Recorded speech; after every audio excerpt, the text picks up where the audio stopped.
This is Doofy McButterscotch, and we're back, and we're on a new page, brand new page, and we're going to start off with Clint Eastwood.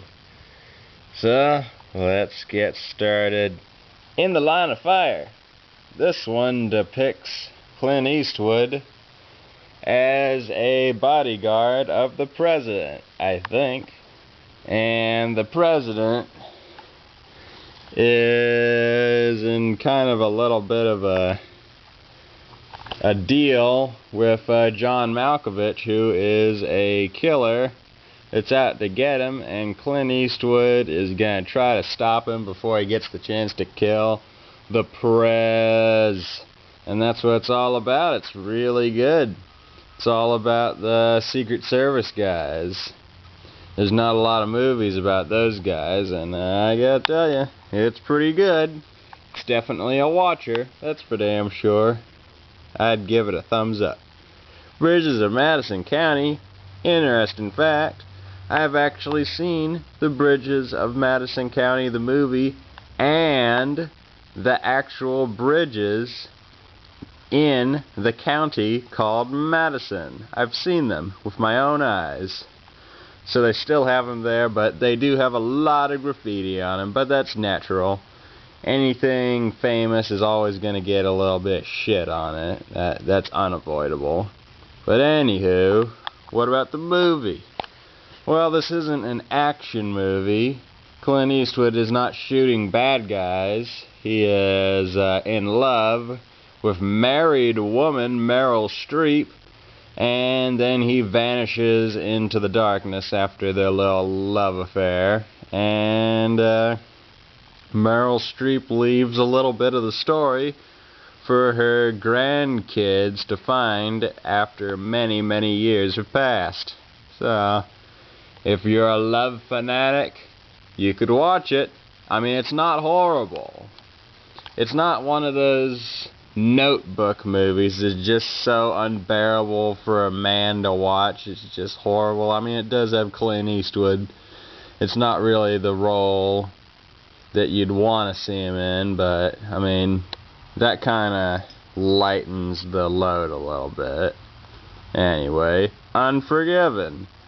This one's a Western, but it's set in 1992, so it's not like the Westerns you're thinking of, because most of the really good Westerns were done in like the 70s, 60s, and whatnot, but I mean, this one's kind of a real recent one. You've got the sidekick Morgan Freeman, and you've got the villain, Gene Hackman. Gene Hackman's just a country asshole that beats up a whole bunch of people, and old Clint Eastwood and Morgan Freeman are there to save the day. They're just bounty hunters trying to kill a whole bunch of people for money, but for a good reason, and they're all good. They even tag along an extra sidekick whose name escapes me because he never went on to do anything big after this movie, but he's in there, so you've got a little bit of that. And it's a good Western. Is it the best Western? Well, it's good for a modern attempt, I'll tell you that much. A Perfect World. This one, wait, did we already do this one? Let me check. If it's the one with Kevin Costner, we already did it. Yep, we did. We already did A Perfect World for Kevin Costner, so we don't need to review that movie again. Nah, skipping that one. Space Cowboys. Okay, now I know I haven't reviewed this one. This one's different. Now, Apollo 13, I already reviewed that one, and I didn't really feel that one was the best, because I was kind of bored with it, but Space Cowboys is a different story. I mean, it's got a whole bunch of old actors in it.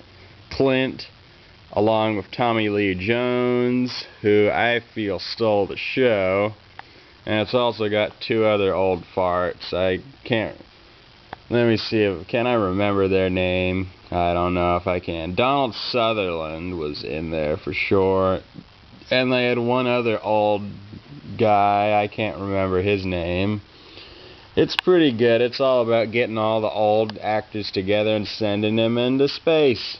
You'd think it'd be a recipe for disaster, but it actually works out pretty darn good. Just rounding up a whole bunch of old astronauts going into space and doing a little bit of space stuff. But they leave Tommy Lee Jones behind to die on the moon. And isn't that the way to go out?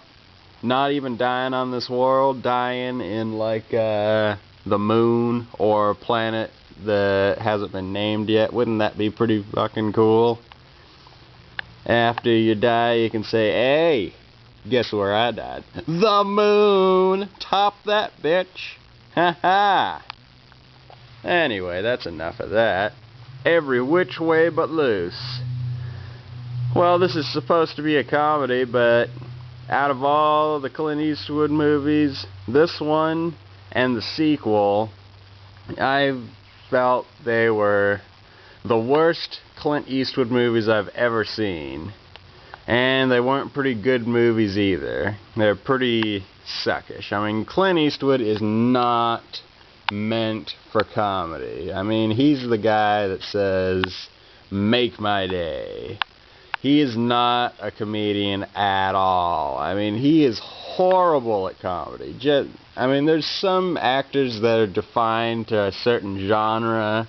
I mean, Clint Eastwood can do action, he can do drama, but he cannot do comedy. I mean, the guy's great, but some people just can't do it, and he can't. And this shows why he's not good at comedy. Every Which Way But Loose, one of the worst comedies I've seen. Pretty bad. Absolute Power. This one stars... let's see. This one might also have Gene Hackman in it. Nope, it doesn't. Whoops.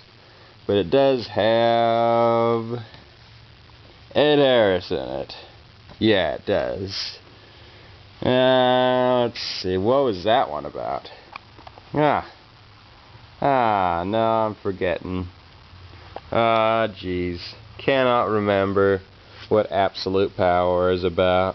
Sorry, all you Absolute Power fans out there, but this one escapes me. I cannot remember what it's about at all. I'll get back to it if I remember it, but I just can't. The Rookie, I do remember that one. This one's got Charlie Sheen in it, and it's one of those buddy cop movies. It's not as horrible as a comedy because you got Charlie Sheen in it, and obviously you know that he's good at comedy, so he makes the movie bearable.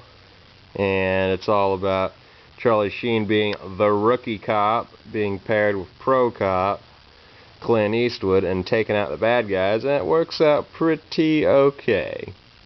Any Which Way You Can. Oh, hey, that's the sequel to Every Which Way But Loose. I didn't even see that. Yeah, this one's a tiny bit better, but still fucking terrible. Sudden Impact. What's this one about? Oh, Dirty Harry. Yeah, there's only one Dirty Harry movie in this whole top 10, which is pretty ridiculous.